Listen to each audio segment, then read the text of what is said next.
Storm Nate has brought strong winds, torrential rain and some flooding to the U.S. Gulf Coast. It made landfall as a Category 1 hurricane near the mouth of the Mississippi River in Louisiana late on Saturday, with maximum sustained winds of 85 miles per hour, 137 kilometers per hour.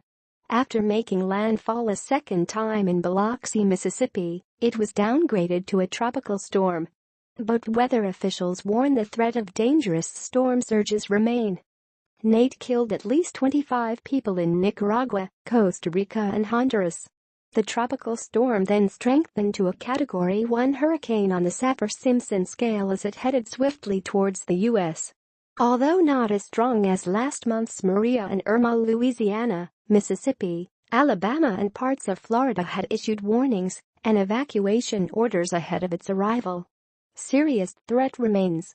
Film footage from Biloxi showed flooded streets and highways.